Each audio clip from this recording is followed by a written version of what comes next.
Communal farmers in this area are very, very important. Farmers are they're noticing that seasons are different now. We've got 3 to 4 years, we don't have enough rain. Cows, they don't have enough grass. A lot of what we see with climate change or perceived climate change is more to do, from our point of view, with incorrect grazing practices. The landscape doesn't get time to regenerate. The infrastructure that's necessary is slowly eating up a lot of the grazing areas. With grazing cattle, it's now there are people staying there. So the grazing space for cattle is becoming smaller and the population is growing bigger.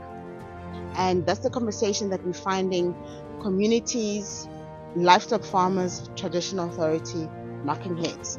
Hence, we need to implement better grazing strategies as such to take away that shortfall of grazing that is starting to exist now. And that's also changing the mindset of our youth. You can own your own farm and you can actually make it. The bank of a black man is the cattle and, this having animals at home, because that's where we bank our future on.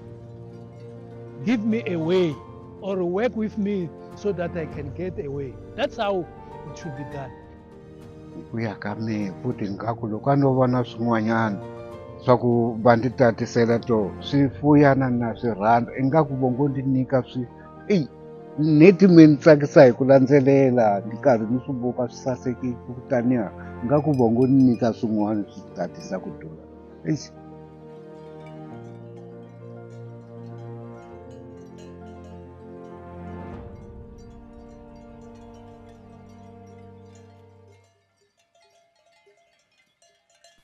In South Africa, small-scale livestock farming is a long-standing tradition, deeply intertwined with local heritage. In the rural Bushbuck Ridge region of Mpumalanga province, the practice of livestock farming is integral to the diversified livelihoods of communities living in these former apartheid homeland areas.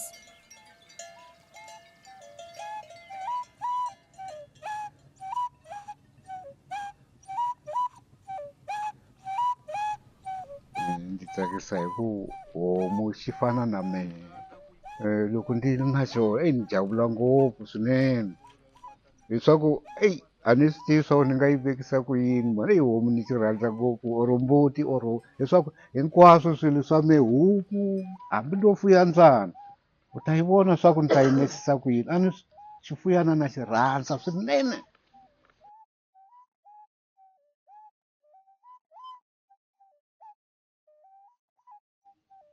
Lexi ni xi vonaka hi xifuwo la gangeni ni ngo la tikweni swifuwo swa hi pfuna hi swoho hi hanya hi swoho hinkwaswo swi hi pfuna ka swilo swo tala ngopfu loko u ri na tinkingha ta ku sweswi ku tirhisiwa timhaka ta ku loko ku nga ri na homu a va ti ku ta ku pfuna ka ku feliwa ka wena va langutise ku na xibaya va tata hinkwavo va tata se ku ti tsutsumisiwa ku dyiwa a ni swi tivi swa ku hina vanhu hi tsoliweni.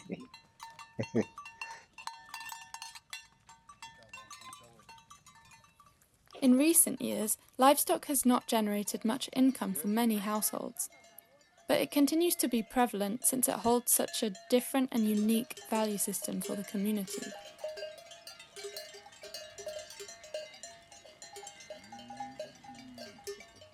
Usually with cattle, I cannot tell you that we're making money. It's a norm, man, that one should have one. I've got nothing, I'm not working, and I've got no capital. This is what I say is my capital. That when disaster struck, I can come in here. Even I can be able to approach you who have got money.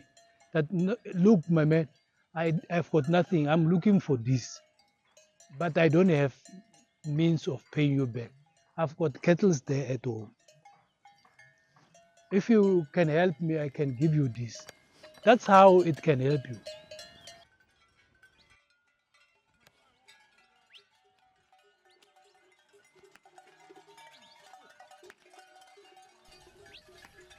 Communal farmers use rangelands which are shared between livestock owners in each village. Some of these villages even have dip tanks run by the Department of Agriculture.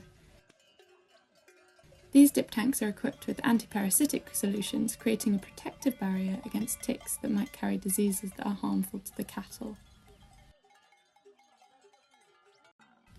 While issues related to cattle health are managed through government or organisational support, climate change and its effects pose challenges that are difficult to assess and address. Communal farmers in this area are very, very important. 70% of our livestock is owned by communal farmers, and compared to commercial farmers, which is about 25 to 30%. With CSA, one of our biggest topics that we talk about is climate change. Here in the Kruger Canyon Biosphere, which falls under Limpopo and Mpumalanga, it's a very dry, hot area. Previously, we used to have rains between, around your spring summers, September all the way till maybe February. But now with climate change, things have changed now, and we're getting a lot of late rains. Farmers are they're noticing that seasons are different now. It's not the same as it was 10 years, 5 years ago. They would say it's raining a lot now. It's raining for a shorter period, but it's a lot of rains. It's destroying things. So they are taking note of it. Over the last few years, extreme weather conditions such as high rainfall and drought have become more frequent in the region. The weather, it's changing dramatically. Like last year we struggled. It was dry. You have to go very far to go and graze these cattle. And going very far and bringing them back, it's just a waste.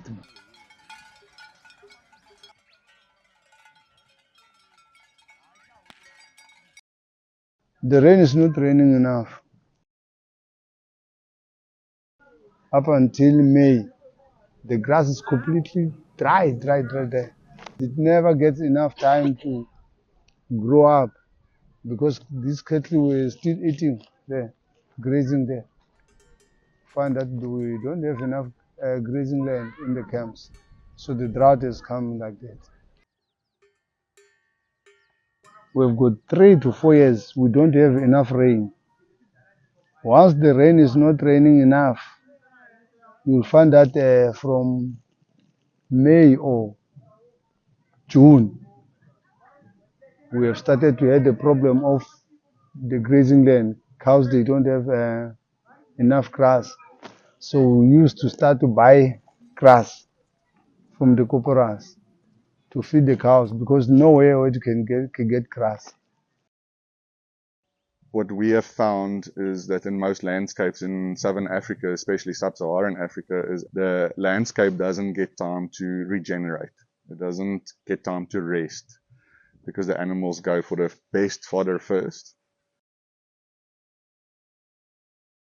So a lot of what we see with climate change or perceived climate change is more to do, from our point of view, with incorrect grazing practices, where grasses don't have time to re-establish, rest, regrow, because it's continuously grazed to the ground.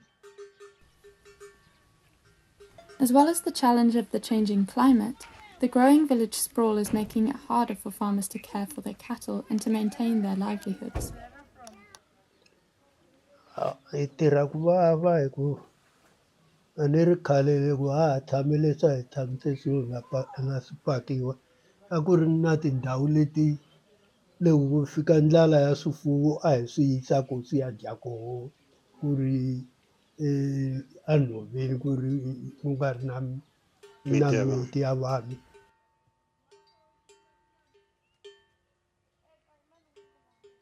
We do find that a lot of people now need land to build their houses, and that's the conversation that we're finding communities, livestock farmers, traditional authority knocking heads, because the traditional authority wants everyone to be happy. The farmers want land for their grasses to grow so the animals can graze. People want land to build houses, so the more land that you take to build houses, the less rangelands you have for animals. And people here, their main enterprise is livestock farming. It's been here for generations and generations. It is no more conducive here to have more cattle because the grazing space is becoming less. I mean, there are many cattle still.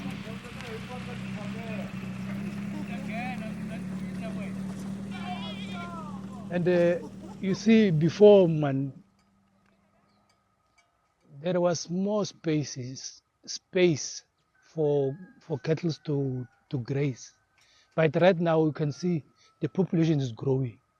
There were with grazing cattle, it's now there are people staying there. So that's when the time when they come in here, they say, no, we should have to protect our grazing field by putting on some fence so that people should not go on the grazing field. And we should try by all means to try and maintain that area that we've been given for grazing. Other than that, in the future, we won't be able to have some cattle because there will be no place where we can feed our cattle.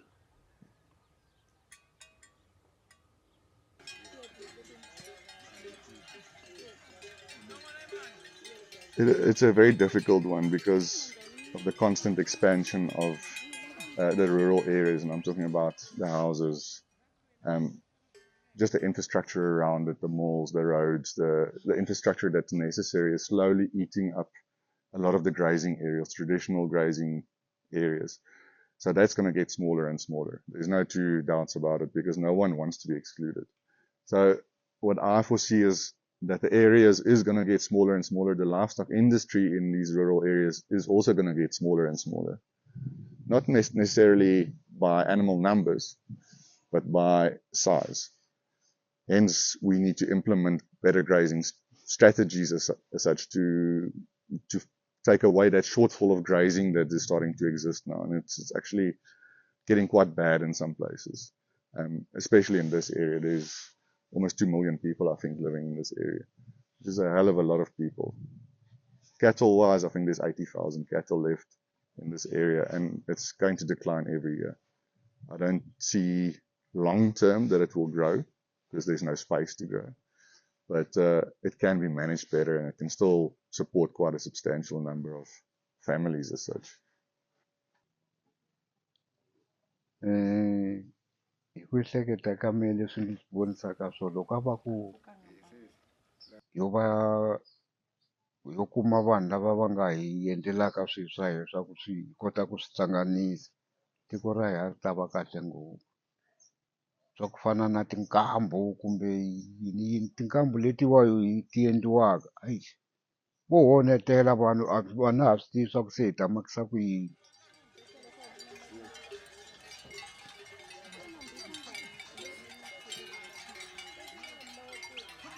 To manage land better, how we implement grazing practices is you would start in your worst areas grazing in your best season. So if you've got a very low nutritional value, and usually it's up your slopes, you'll graze there during the summertime because you've got a reasonable good base to start off from. And you leave your better areas going down your slopes, usually where your water is, things like that, you leave that for your drier times. And then even further down that, you leave that for your drought cycles. So the easy way to implement it is to have 4-camp system. You graze it 3 months, 3 months, 3 months, 3 months. You can go over those camps again if you do have a drought, so you're not going to finish them. So by rotating those, you can implement a simple plan. But what we do is we graze it by day. So we've got 365 camps, and it's because we don't use fences, we use herders. The herders combine the herds, and then we can graze every day a different area. So your recovery time is much, much quicker, than what it would be with continual grazing or even a 4-camp system. And then also your animal's nutritional plane is much more stable, because every day they're eating good and bad. They're not just eating good for 3 months, bad for the next 3 months, and so forth and so forth. So as small-scale farmers, most of them will never be able to do it on their own, because the herd sizes are simply just too small. And that's why we have to combine these herds into much, much bigger herds to make it sustainable as such. So by implementing these better grazing practices, you are giving time for the succession process to kick in.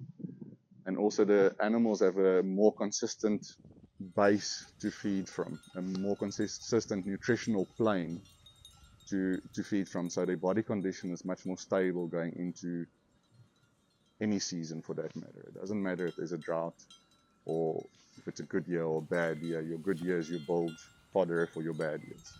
You create fodder banks for them by management tools. So by keeping animals out of certain areas, only allowing them to graze to a certain point, then moving them, you can actually manage the recovery of systems, regenerate it as such. And that's where we want to go, because that leads to better animal health, it leads to better reproduction, leads to better body condition, leads to better people, healthier people, because their income will rise substantially. Conservation South Africa runs a programme which educates farmers on sustainable land management practices using methods inspired by nature. In doing so, their aim is to equip local farmers with methods and techniques that help them to adapt to the changing conditions and, in turn, reduce the effect of climate change on the local environment and the farmers' livelihoods. We needed to educate our farmers how to mimic nature so that they can restore their rangelands, mimic elephants, what they do in the wild. Because you find that with large herds, you find a lot of degraded land because they're not doing a lot of rotational grazing, giving the land time to restore itself. So what would elephants do, when they are eating from the trees, right? They don't, some of them do destroy the tree and break all of it, right? We've got also other buck or other animals, herbivores, that would browse on trees. So they eat on the tree and leave like an umbrella, and that allows for shade under the tree to allow for the grass to grow and store water, unlike it being evaporated quicker because of the heat, right? So we've got different techniques. We find a lot of soil erosion. And what we do with that, we do brush packing. So we would trim trees by removing some twigs and some logs, but then leaving that umbrella shade that I spoke about, like a lollipop. And then those twigs that we removed from the tree, we use that as brush packing. We brush pack that on bare soil, number one, on areas where you would find like dongas being created by soil erosion. We pack that there. And how that helps is when it rains. Rain will wash down some soil and some seeds, and those are caught by the brush packing, and that is all like heaped on one area, and then the grass can regrow. And with the brush packing, it inhibits the animals from being able to access that seed and grass growing because it's packed on top, and then grass can grow. And after a season, we remove it, and then there's grass available for animals to actually feed there. Then we brush pack on other areas that need some rehabilitation. So this is another example of the rangeland restoration activities that we do. So you do ponding. So we would literally just dig a hole, a nice little pond, and then when it rains, water will wash up in here and it will stay there, right? And makes the environment here moist, and the seeds will also be obviously accumulated there. And then over time, you find there's a good, nice example, grass that grew over there in that pond. There was a pond there, there's a pond there. I think it's obvious, you can see the ponds, right? With increasing stress on existing rangelands and growing scarcity of available communal lands to graze their cattle, many farmers are now choosing to raise other livestock that are considered more resilient, such as goats and pigs.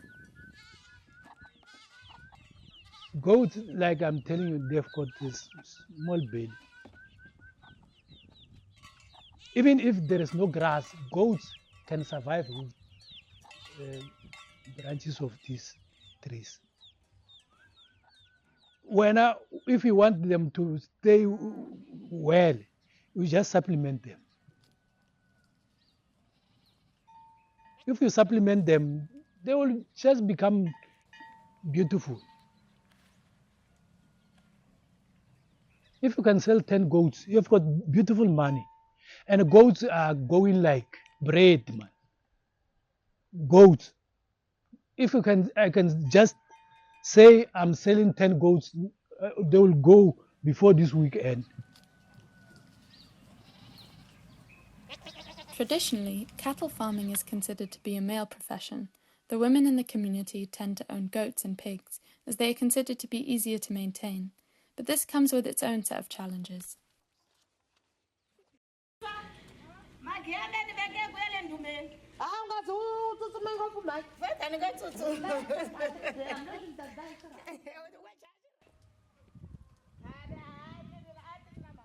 A va hi hanyisi ku fana hi mhaka ya ku sweswi me ni nga na swifuyana i na rizondho hi ku timbuti ta mehe a nga lavi swa ku ti tshunela sweswi a ndzi ri wa ku vona ku rimiwanga ta ti fambela loko ni ti pfula laha ti tlurisa patu ti hala mara hi ku swifuyana swa dya swi famba mara loko swo humelela swi jika hi hala a nga tsaki i ri swi ta ku ndi onheleni.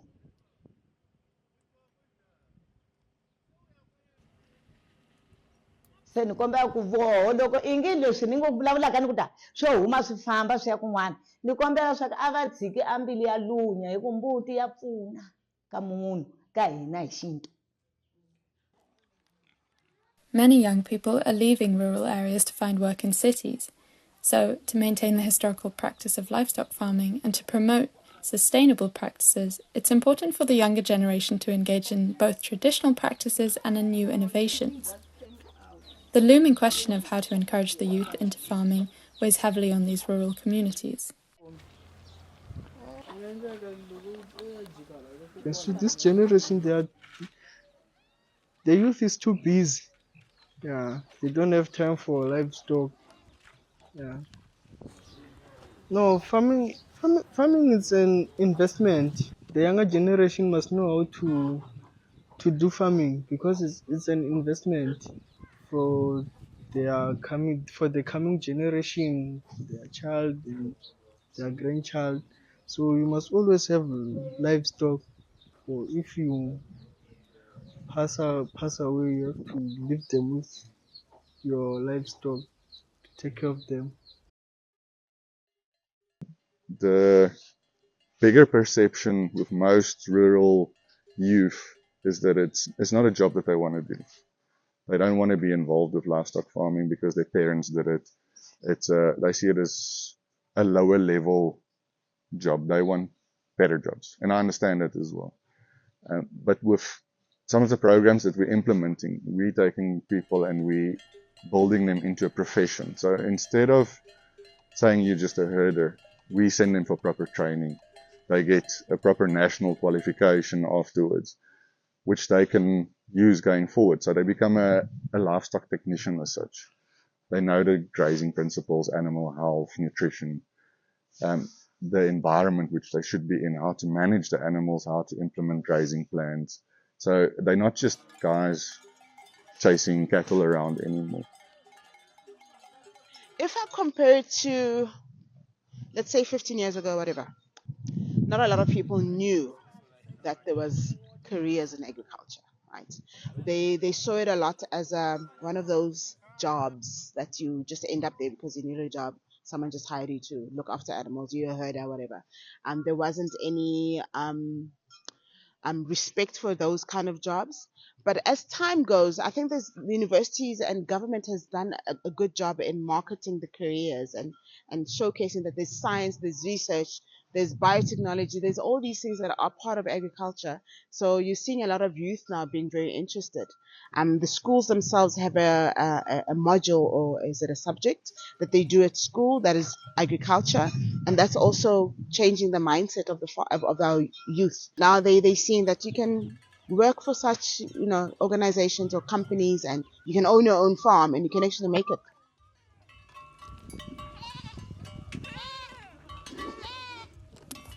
There's a growing concern about the future of communal livestock farming in South Africa, given the rate at which the community and the climate are changing.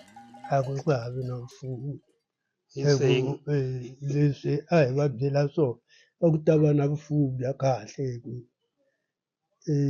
swifuwo swa voho a swi ta va swi tshama swi ri fresh kahle.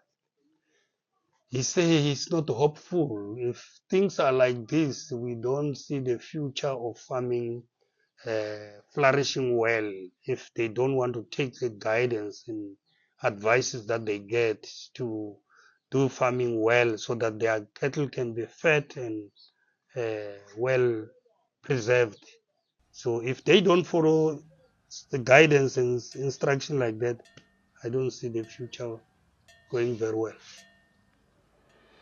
Hayi ku bangi ya hina vanhu va ntima swifuwo hi yo bangi ya He's hina. reiterating what I said, that the bank of a black man is the cattle and this having animals at home, because that's where we bank our future on.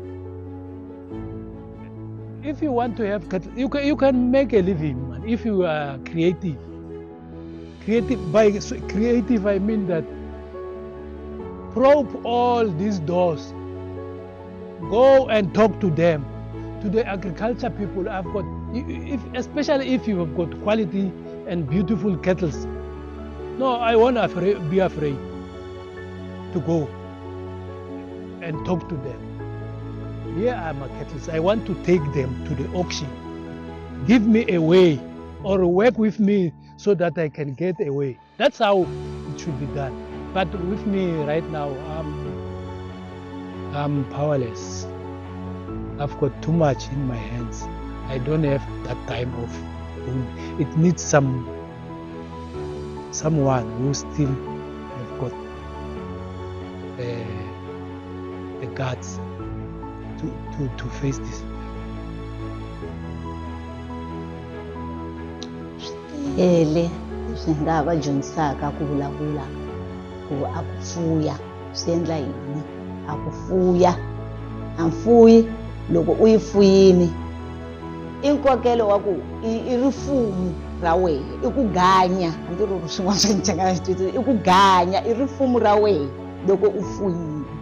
Khale loko va ku hi ganyini a va vuya loko va ri na tihomu mutini kumbe va ri na timbuti, a ku ndi fumini ni ganyini hi tihomu letiya kumbe hi timbuti letiya. Se hi nga ha endla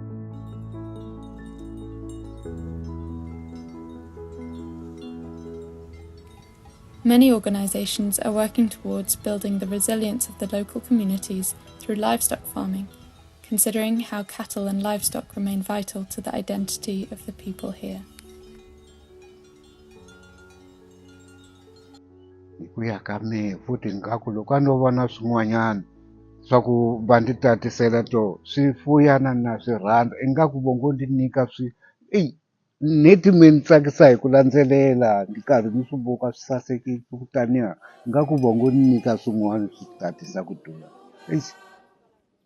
Lexi ni nga va byelaka xona ni nga va byelaka swilo leswi a hi swi rhandzeni hi swi hlayisa hi ku na hina swi ta hi hlayisa ku ya mahlweni na vatukulu ku ya ku tiko ri ta tshama.